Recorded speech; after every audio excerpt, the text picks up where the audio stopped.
কাঁটাটা আছে তো ওখানে নিয়ে চলে এই ডাবুটা নিয়ে ডাবু করে একবারে ওদিক দিয়ে হালকা হালকা করে মালটা নিয়ে নে, ওদিক দিয়ে টেনে দে। কাটবে শুধু মাঝখানে মারবে।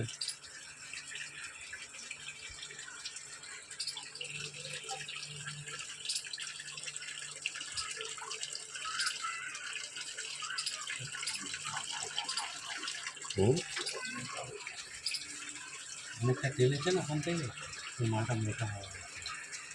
আমাদের যেমন খেলার জায়গা এখানে অনেক চারিয়ে দিতে হবে, বুঝলে তো? আর এই মালগুলো তুলে ফেলে দেবে। টান টান টান ওদিক দিয়ে, ঠান্ডা আছে না তাও সেখানটা।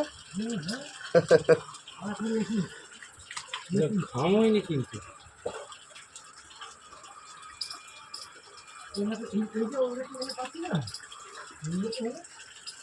এখানে রোদ্রে হিটটা নেই, একটু নেই।